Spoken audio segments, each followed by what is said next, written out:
Bonjour à toutes et à tous et bienvenue dans ce nouveau numéro de Diversité, l'émission qui te donne la parole chez toi. Aujourd'hui, nous allons partir à la découverte d'Aurélien Delos. Jeune étudiant de 20 ans, photographe reconnu, il va nous partager ses craintes de jeune étudiant suite à la pandémie de coronavirus que nous traversons. Bonne découverte à vous.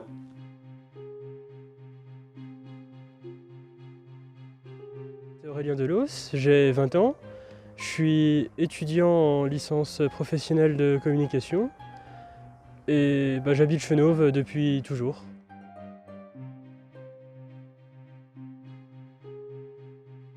Alors j'ai choisi le plateau de Chenôve parce que c'est un lieu où depuis que je suis tout petit, j'y viens pour me promener les après-midi, les week-ends. Après j'y suis aussi venu pendant les vacances au centre de loisirs du plateau, où on avait pas mal d'activités sympas, on pouvait se retrouver entre copains, c'était bien sympa. Et puis après, c'est toujours un lieu que j'ai aimé pour le côté proche de la nature et puis proche de la ville aussi, parce que ça permet de vraiment s'évader vite après une journée un peu dense de cours ou de travail.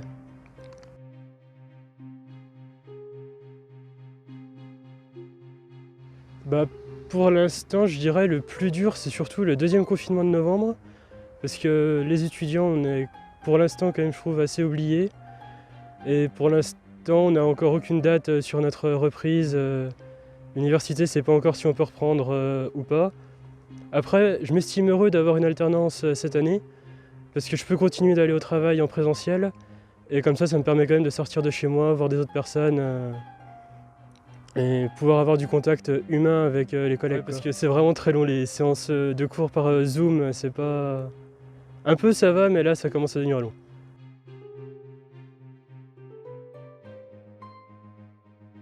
Alors j'ai deux passions qui se rejoignent, c'est la photo et la vidéo. La photo, j'ai toujours aimé ça au début, j'ai commencé avec des jetables comme je pense pas mal de monde. Et après, avec la MJC de Chenôve, j'ai commencé à faire des ateliers web TV, donc là c'était pendant des semaines de vacances. On prenait les caméras, les micros et on partait faire des petits reportages un peu partout autour de Dijon. Après, on a aussi appris le montage. Et après, vu que ça m'a bien plu, je me suis mis à en faire moi aussi de mon côté.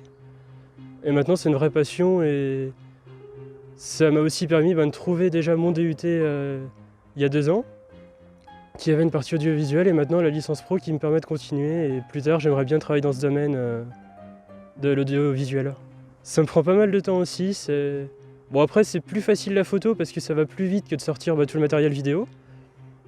Donc dès que j'ai une petite occasion, j'essaye de sortir, que ce soit ici ou sur Cergy, qui est ma nouvelle ville pour les études. Ça change de cadre et puis ça permet de découvrir des nouvelles régions. Après, vu que je suis en alternance, je suis encore beaucoup ici pour l'entreprise.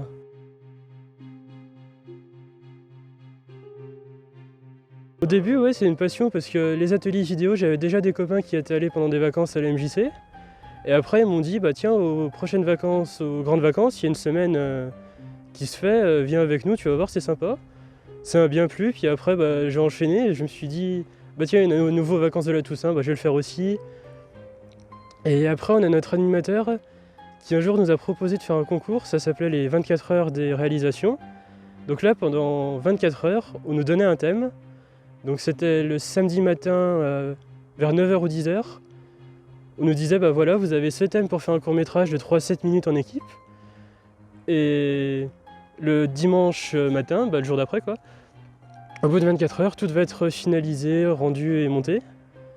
Et en 2016, on a réussi à aller à la finale nationale à Paris. On a remporté le premier prix du concours. C'était un beau souvenir. C'était un court-métrage, c'était entre 3 et 4 minutes, où c'était un hommage sur les attentats qu'il y avait eu en 2015 au Bataclan et à Charlie Hebdo.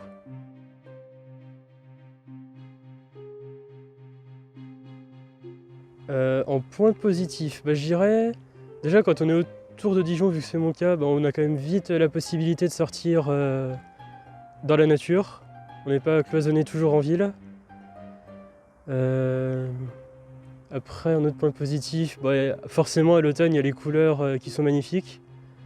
Avec les vignes sur la côte, c'est super beau. Après, bon, on a aussi les lacs, c'est agréable.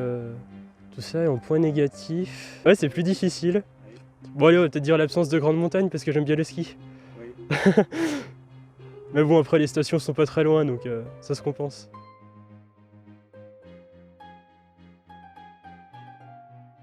Ah, bah là, pour le coup, je dirais plus une petite ville, peut-être de taille moyenne, où il y a quand même ce qu'il faut niveau commerce, médecin, pharmacie, boulangerie, tout ça. Mais où, comme ici, on puisse sortir assez vite dans la nature et pas par exemple une ville habitée genre au centre de Paris où là faut quand même, même s'il y a les parcs et tout, faut quand même faire plus de distance pour aller en nature totale. Donc je préfère une petite ville, mais peut-être pas forcément tout petit village où il n'y aurait pas beaucoup de monde.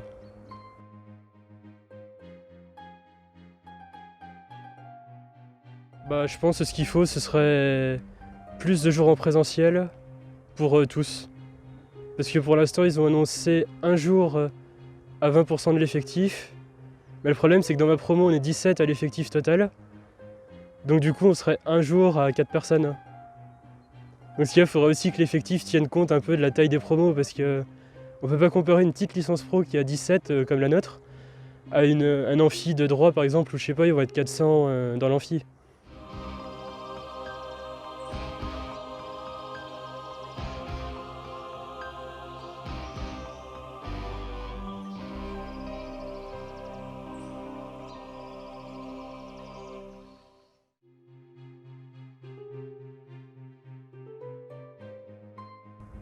Je dirais un truc qui commence de faire plaisir à voir, c'est les initiatives qui sont prises pour les étudiants, qui sont pour certains quand même beaucoup plus en difficulté que moi je trouve.